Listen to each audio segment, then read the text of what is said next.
that those are the things I think that are most important about the Promise Academies. And when they send out this RFP, they're going to be selecting programs that duplicate, that attempt to duplicate that replicate that with the same emphasis on extended school days, shorter summer vacations, and the principals will have the freedom to select the teachers. So then could these schools with these kinds of teachers, these extended school days, less summer vacations, etc., could they be running and on the ground in 4 years, 6 years, 10 years? Well, you know, they're anticipating that they'll be running on that these things will be up and running within at least a couple of years. I mean, they're going to get money to plan and develop, and I think I sort of put this question to Arnie, and he said, you know, I would hope that there would be things in place in about 2 years. That may be unrealistic.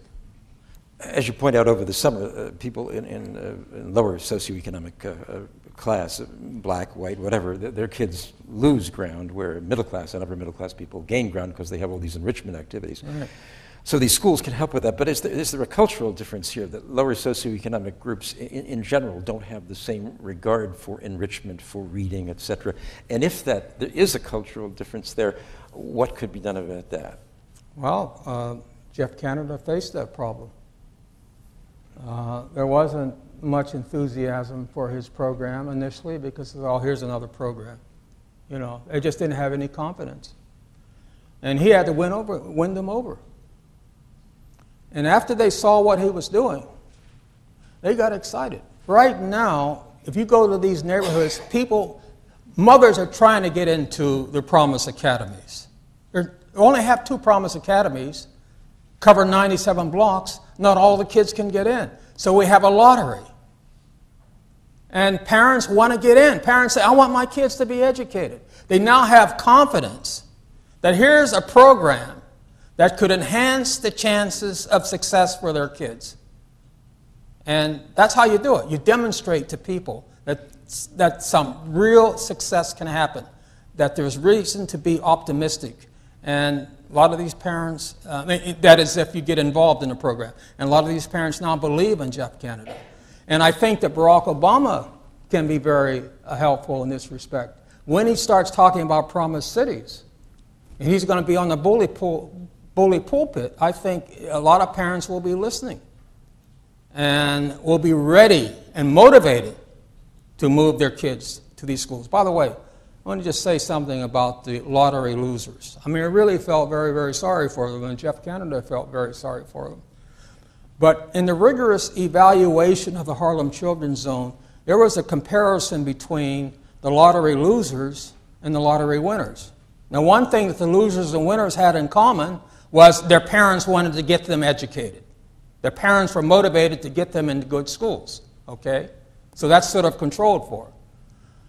Nonetheless, when you compare the lottery winners with the lottery losers, the gap is huge. So it's not just simply parental motivation, it's more than that. Jeff Canada wants to see, ultimately, he wants to have schools from kindergarten up through 12th grade. Yes. And he says he hopes at a certain point to be able to measure effects beyond these families. He hopes that they affect the spillover effect for the whole community. Right, and that's one of the things we're also going to be looking at, or see the extent to which there may be a decrease in delinquent behavior and so on in nearby neighborhoods, or whether or not the social organization of the Harlem Children's Zone has some effect on the social organization of nearby areas. On the Harlem Children's Zone website, I'm sure you're aware, there's a wonderful video, by the way. It's great to go to, of several of the mothers speaking about how enthusiastic they are about the programs from the baby college on up through the middle school. Look, I visited the Harlem Children's Zone last year, and just talking to these kids are excited about learning. You know, this reminds me, when I saw these kids and how excited they are about learning, I read somewhere where one kid said, you know, school is cool. Well, they didn't put it that way, but it was quite clear that they were excited. They looked forward to going to school. They were stimulated by their teachers and so on. And this reminded me of the research that we did in Chicago, where I had a team of researchers who were following families in the neighborhoods. And they would be with these kids when they entered the kindergarten and some the first grade. And these kids were very, very excited about going to school. Very excited. By the time they reached the third grade, they were completely tuned out. They had just lost all of their enthusiasm. And then it's downhill after that. Something happens to these kids in these dreadful schools. And it was just so refreshing to see the excitement of the kids in the Harlem Children's Home. And hopefully, you know, we can create more of these kinds of schools. And I give the Obama administration credit for trying to address this very difficult problem. Do you think international conversation about education, have we had enough discussion about lousy teachers who remain in their jobs? Yeah, I'm looking forward to going home and reading, I think it's the latest issue of the New Yorker. There's an article there about efforts to retain some god-awful teachers in some of these inner-city schools. That it's almost impossible to fire some of these. And some of their behavior is just simply outrageous. Look, I am a strong union supporter. But I have been, for many years, frustrated by the efforts of the teachers' union to protect teachers who should have been weeded out a long time ago.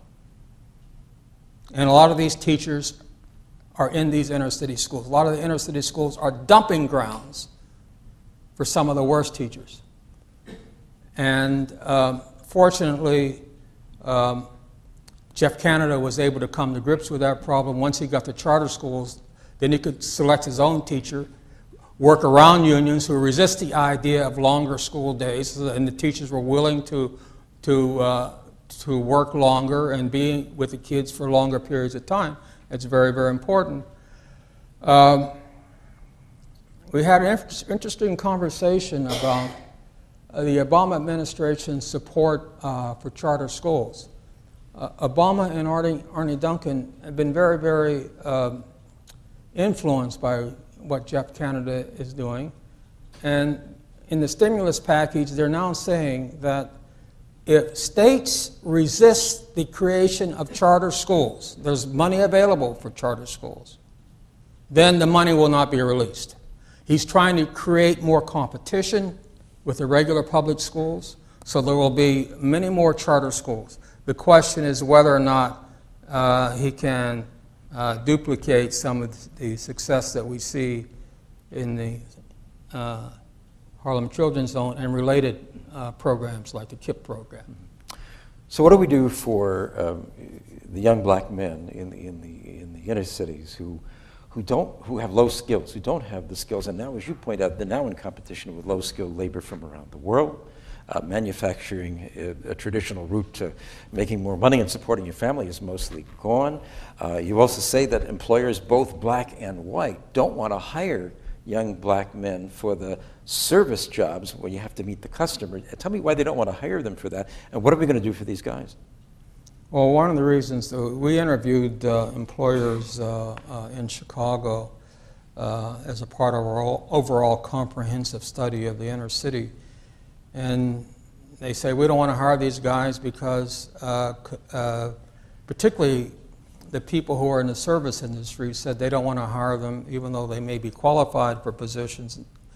They won't hire them if they have women and immigrants available because they're viewed as threatening and dangerous, and we don't want them to come in contact with the consumer. Black employers said this as well. Yeah, black employers said the same thing. The best thing for young black males is a tight labor market, full employment, where you have a labor shortage.